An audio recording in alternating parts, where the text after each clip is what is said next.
Bismillahirrahmanirrahim. Assalamualaikum warahmatullahi wabarakatuh. Alhamdulillahirabbil alamin. Assalatu wassalamu ala asrofil anbiya'il mursalin wa ala alihi washabbihi ajmain. Amma ba'du. Perkenalkan, nama saya Al-Mufki Qiyamul Haq, biasa dipanggil Mufki. Saya guru pengampuh mata pelajaran fikih untuk kelas 11. Nah, baik, untuk pembelajaran kali ini kita akan mengulas bab pertama, yaitu tentang jinayah dan hikmahnya. Namun sebelum itu, marilah kita berdoa terlebih dahulu agar proses pembelajaran kita dapat berjalan lancar dan diridhoi oleh Allah Subhanahu wa taala. Naqra Ummul Furqan Al-Fatihah. Amin. Amin. Berdoa selesai. Baik, sebelum kita masuk ke materi apa itu jinayah dan hikmahnya, saya terlebih dahulu akan menjelaskan tujuan dari pembelajaran. Nah, baik, apa saja tujuan pembelajaran untuk mempelajari fikih terkait dengan jinayah dan hikmahnya ini? Nah, tujuannya adalah memahami jinayah secara komprehensif dengan maqasid syariah disertai dalil dan istidlal agar tumbuh kesadaran tidak melakukan perbuatan tercela dan tumbuh karakter rahmatan lil alamin. Jadi seperti itu tujuannya ya, teman-teman. Nah, baik, adapun indikator ketercapaian tujuan pembelajaran, yang pertama adalah menganut ketentuan Islam tentang jinayat. Oke. Yang kedua, mengklasifikasikan ketentuan Islam tentang jinayat. Yang ketiga, mengklasifikasikan sikap adil, cinta damai, dan tanggung jawab sebagai implementasi dari pengetahuan tentang jinayat. Yang keempat, membangun sikap adil serta damai dan tanggung jawab sebagai implementasi dari pengetahuan tentang jinayat. Yang kelima, mengorganisir ketentuan tentang jinayat dan hikmahnya. Yang keenam, membedakan ketentuan tentang jinayat dan hikmahnya. Dan yang terakhir, mempresentasikan hasil analisis tentang ketentuan jinayat dan hikmahnya. Jadi itu ada beberapa indikator ketercapaian tujuan pembelajaran. Jadi teman-teman sekalian diharapkan mampu dapat tercapai tujuan dari pembelajaran tersebut, gitu ya.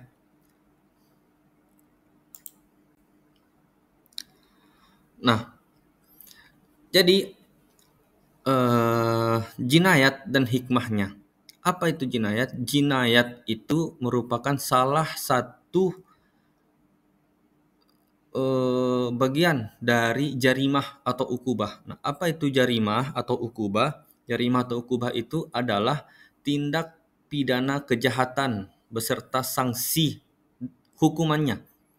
Nah, gitu. Jadi tindak pidana kejahatan dan sanksinya itu disebut jarimah atau ukubah. Dan jarimah atau ukubah itu dibagi lagi menjadi dua. Yang pertama ada jinayah dan yang kedua itu hudud. Nah, namanya hudud.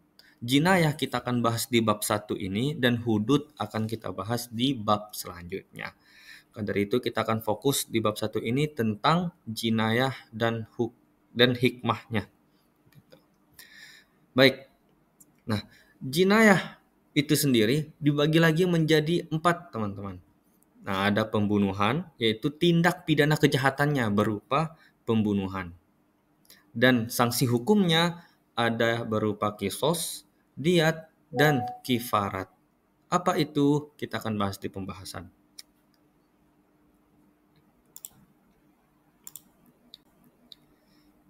Baik. Pengertian pembunuhan. Baik, secara bahasa, pembunuhan adalah menghilangkan nyawa seseorang. Jadi secara bahasa, apabila kita menghilangkan nyawa seseorang baik dengan cara apapun, baik maupun disengaja atau tidak disengaja, maka itu dikatakan sebagai pembunuhan.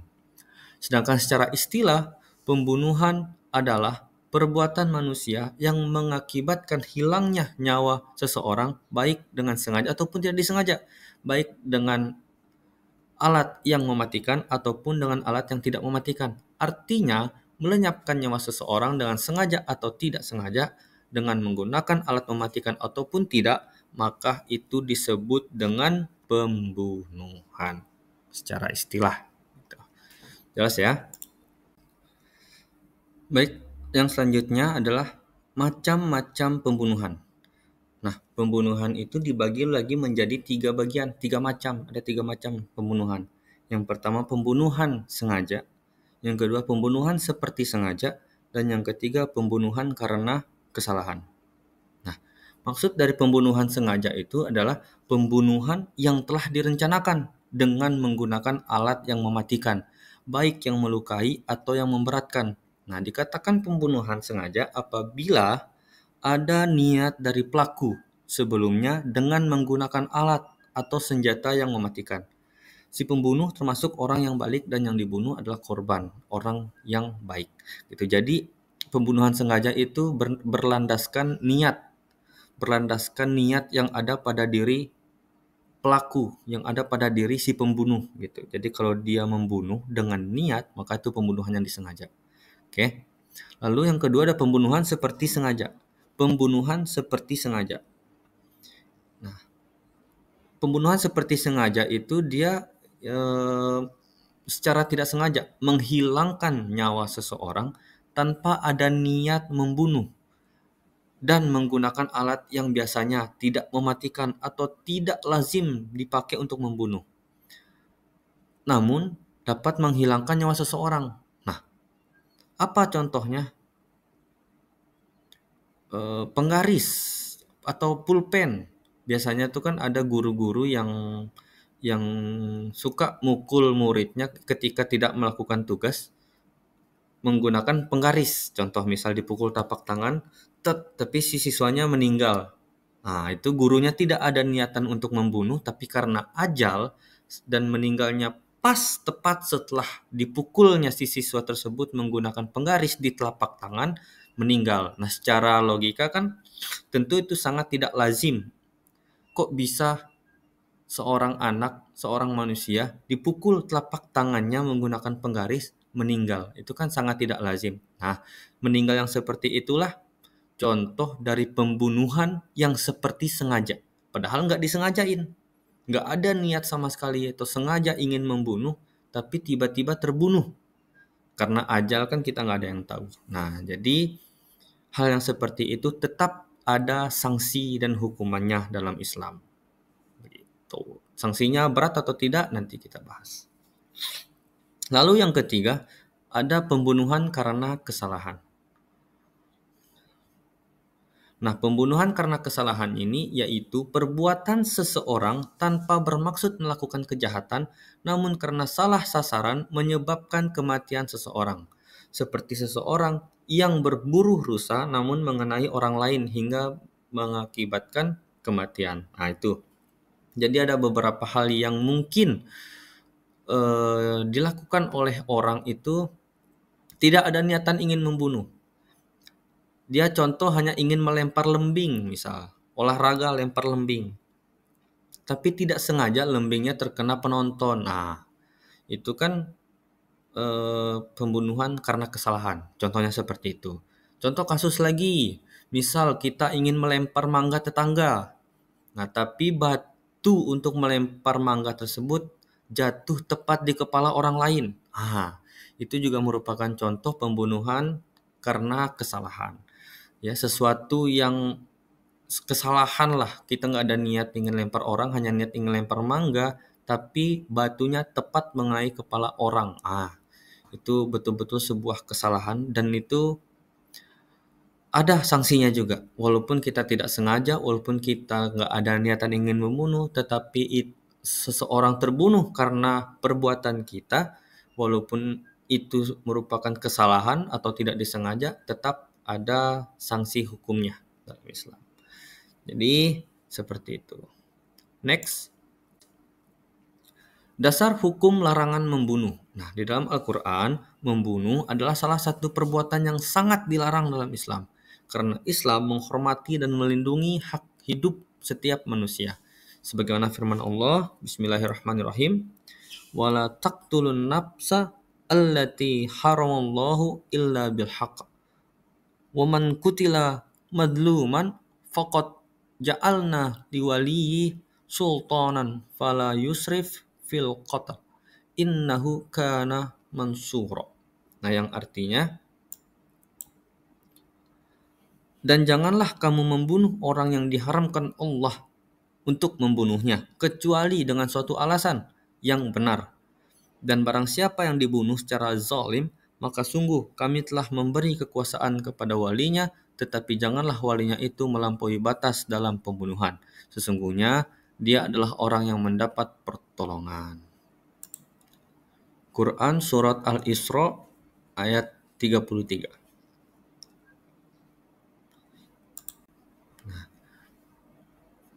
Dasar hukum larangan membunuh lainnya berdasarkan hadis, karena ada ketegasan mengenai larangan pembunuhan, maka jika ada dua pihak yang saling membunuh tanpa alasan yang dibenarkan oleh syara, maka orang yang membunuh maupun yang terbunuh sama-sama akan masuk neraka. Nabi Muhammad SAW bersabda, "Idzal taqal muslimani bisyaifaihima fal qatilu wal maqtulu finnar."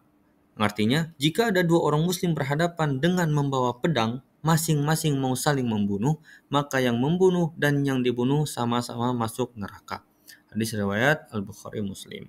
Jadi dapat disimpulkan bahwa Islam berdasarkan Al-Quran dan hadis sangat-sangat melarang untuk membunuh. Karena Islam sangat-sangat menghargai hak hidup setiap manusia. Oke. Jadi maupun dalam peperangan itu tidak boleh saling membunuh, apalagi sesama muslim, sesama saudara seiman, sesama saudara seagama, satu negara dan lain sebagainya. Kecuali ada beberapa orang yang diperbolehkan untuk dibunuh, tetapi ada batasan-batasannya. Siapa saja? Orang kafir yang ingin memerangi Islam. Nah, itu wajib kita bunuh kalau dia ingin membunuh kita dan ingin menghancurkan Islam, itu wajib kita perangi. Tetapi ketika kita berperang, ketika dia memohon ampun dan menyerah, maka sudah gugur hukumnya untuk membunuh. Kita harus lepaskan, kita harus memaafkan. Karena itu sudah ketentuan Islam, harus saling memaafkan. Gitu ya.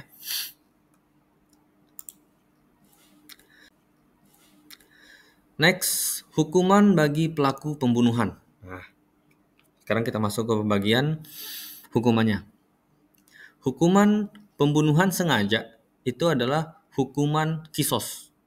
Nah, apa itu kisos? Kisos itu yaitu pelaku harus diberikan sanksi hukuman yang setimpal dan berat. Dalam hal ini, maka hakim yang menjadi pelaksana hukuman kisos.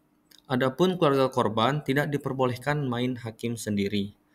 Gitu. Jadi kisos itu dihukum secara setimpal dari apa yang diperbuatnya. Misal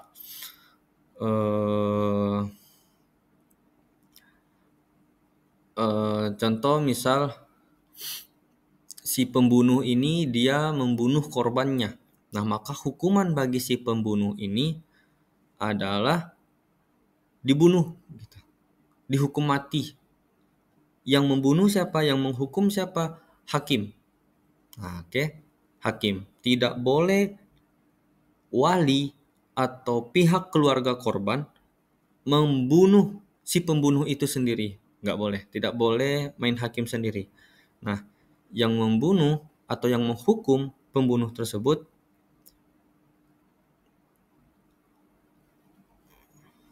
yang membunuh pelaku tersebut harus melalui hakim, harus di persidangan gitu. Namun keluarga korban apabila memaafkan si pelaku pembunuhan tersebut, hukumannya dikurangi, tidak dihukum mati, tidak dibalas nyawa dengan nyawa, tetapi dengan sejumlah denda, harus membayar denda, yaitu berupa diat mughallazoh atau diat berat atau denda berat. Nah, jadi yang diambil dari harta pembunuh dan dibayarkan secara tunai kepada pihak keluarga korban. Selain membayar jumlah diat, pelaku juga diwajibkan menunaikan kifarat. Gitu. Jadi si pembunuh yang membunuh korban, pihak keluarga korban apabila memaafkan pembunuh tersebut, hukumannya dikurangi, tidak dihukum mati tetapi diberikan denda, disuruh membayar diat berat, diat mughaladzah. Nah, beratnya seperti apa? Ya, harus membayar dengan harta pembunuh dan dibayarkan langsung secara tunai kepada keluarga korban. Secara tunai, nggak boleh kredit berangsur-angsur gitu, nggak boleh. Harus plek tunai gitu ya, berupa harta pelaku gitu. Lalu yang kedua, pembunuhan seperti sengaja. Nah, hukumannya tidak mendapat hukuman kisos karena dia nggak sengaja kan. Jadi tidak mendapat hukuman kisos, namun dihukum dengan membayar sejumlah denda, yaitu diat mughaladzah, diat berat, dan dapat dibayarkan secara bertahap selama 3 tahun. Nah, di sini kemudahannya dia bisa dibayar secara berangsur-angsur selama 3 tahun kepada keluarga korban yang setiap tahunnya sepertiga. Selain itu, pembunuh juga harus menunaikan kifarat. Oke. Jadi, karena dia tidak ada kesengajaan, dia tidak dihukumi kisos, tapi tetap harus membayar diat, dan diatnya diat berat gitu ya. Karena mau nggak mau dia sudah melakukan pembunuhan walaupun tidak secara sengaja. Baik, langsung yang ketiga, pembunuhan karena kesalahan. Nah, pembunuhan karena kesalahan ini hukumannya adalah membayar sejumlah denda, yaitu diat mukhaffafah, diat ringan. Oke, diat ringan yang diambil dari harta keluarga pembunuh dan dapat dibayarkan secara bertahap selama 3 tahun kepada keluarga korban, dan setiap tahunnya itu sepertiga. Jadi diat ringan ini maksudnya adalah bisa diambilkan dari keluarga korban, dari harga keluarga pelaku, pelaku pembunuhan, ya, keluarga si pembunuh. Jadi keluarganya bisa membantu membayarkan. Jadi ada bantuan dari pihak keluarganya. Tidak harus dari harta si pelaku pembunuhan tersebut. Gitu. Oke, next. Dan hukuman yang keempat adalah pembunuhan secara berkelompok. Nah, ini pembunuhan secara berkelompok. Tadi tidak dibagi menjadi 3 bagian tadi, tapi yang ini untuk pembunuhan secara berkelompok itu tentu disengaja kan, dan ada hukumannya. Nah, apabila sekelompok orang secara bersama-sama membunuh seseorang, maka mereka harus dihukumi kisos. Apa itu kisos? Kisos itu ya dibalas dengan setimpal sesuai dengan perbuatannya. Nah, orang-orang yang banyak ini, yang orang-orang berkelompok ini kan dengan niat ya dia ingin membunuh seseorang gitu, membunuh seseorang. Nah, maka hukuman buat kelompok ini, buat orang-orang yang berada di kelompok ini adalah dihukumi kisos.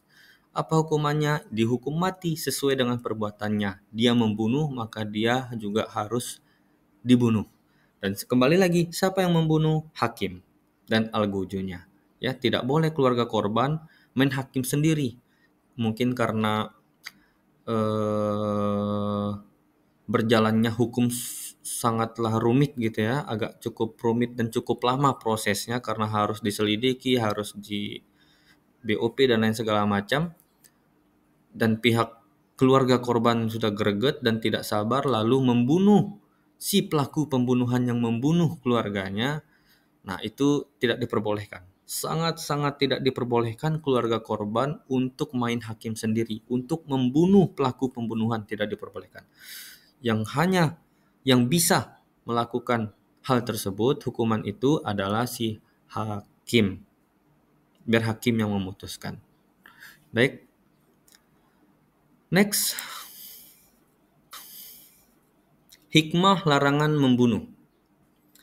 Baik, adapun hikmah larangan membunuh adalah Islam menerapkan hukuman bagi pelaku pembunuhan tidak lain untuk memelihara kehormatan dan keselamatan jiwa setiap manusia.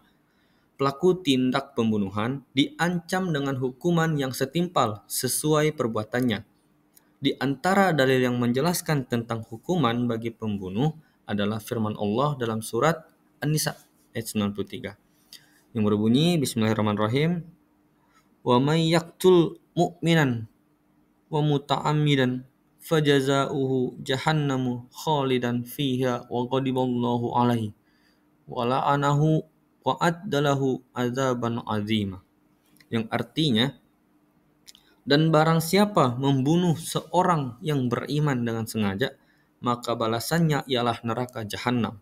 Dia kekal di dalamnya, Allah murka kepadanya dan melaknatnya serta menyediakan azab yang besar baginya.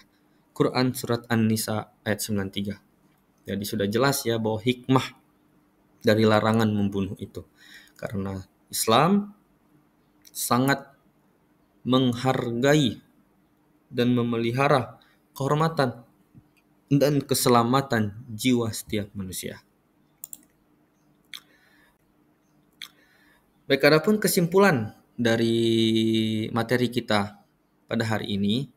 Oh, tunggu. Sebelum lanjut ke kesimpulan, mungkin kalian ada yang bertanya, Pak, kok materinya hanya pembunuhan, kisos, diat, dan kifaratnya itu mana? Untuk saat ini kita hanya membahas tentang pembunuhannya saja. Oke? Hanya membahas tentang pembunuhannya saja. Dan next, baru kita akan membahas materi selanjutnya, yaitu kita masuk ke kisos, diat, macam-macam diat, dan kifarat. Baik, langsung saja ke kesimpulan. Penerapan hukuman yang berat bagi pembunuh dimaksudkan agar tidak seorang pun melakukan tindakan kejahatan yang menyebabkan hilangnya nyawa orang lain. Nah, ini kesimpulannya ya, bahwa tentu hukuman yang berat bagi pelaku itu diadakan untuk agar orang-orang tidak berani lagi melakukan kejahatan, apalagi sampai membunuh. Ya, oke, jadi hukum pembunuhan ini untuk menakut-nakuti orang, untuk membuat orang jerah atau menjadi pengalaman buat orang lainnya agar tidak melakukan apa yang dilakukan oleh pembunuh. Gitu. Kalau tidak ingin dihukum mati, maka jangan membunuh. Gitu. Oke, jadi ini kesimpulannya, hukuman itu diadakan. Next. Nih, kita langsung ke asesmennya, ke soal, ke pertanyaan kali ya, biar teman-teman bisa merefresh otaknya dan bisa langsung mengetahui bahwa apa yang terjadi di lingkungan kita, di sekitaran kita. Nah, ini soalnya bisa diperhatikan. Coba perhatikan berita-berita atau informasi lainnya yang ada di lingkungan kita. Nah, yang terdekat kita saja. Sebutkan 3 contoh kasus yang termasuk dalam kategori 3 jenis pembunuhan. Nah, apa saja pembunuhannya tadi? Nah, itu dicari 3 contoh kasusnya. Pasti banyak itu dan selalu ada. Lalu nomor 2, bagaimana cara mengidentifikasi sebuah benda? Apakah benda tersebut digolongkan benda yang dapat membunuh seseorang atau tidak? Oke. Nomor 3, kemudian setelah contoh-contoh didapatkan, lakukan analisis terhadap ketiga jenis pembunuhan di atas. Lalu kaitkan dengan dasar hukum larangan melakukan pembunuhan. Kemudian telusurilah alasan mengapa mereka melakukannya. Jadi tugasnya itu ada 3 nomor isian dan tidak terlalu sulit karena ini merupakan apa yang terjadi di sekitaran kita, di lingkungan kita, di daerah kita, di tempat kita tinggal, atau mungkin secara umum Indonesia pasti banyak, dan semua ini terjadi dan ada kasusnya, ada beritanya. Jadi saya harap teman-teman dapat menyelesaikan tugasnya dengan baik. Oke, mungkin itu saja. Itu saja yang dapat saya sampaikan, kurang lebihnya mohon maaf. Semoga pembelajaran kita hari ini dapat memberikan suatu pengetahuan yang baru yang mungkin tidak kita ketahui sebelumnya. Dan semoga apa yang kita pelajari hari ini dapat bermanfaat dan diridhoi oleh Allah Subhanahu wa taala. Mungkin itu saja yang dapat saya sampaikan. Terima kasih atas perhatiannya. Wabillahi taufiq wal hidayah. Wassalamualaikum warahmatullahi wabarakatuh.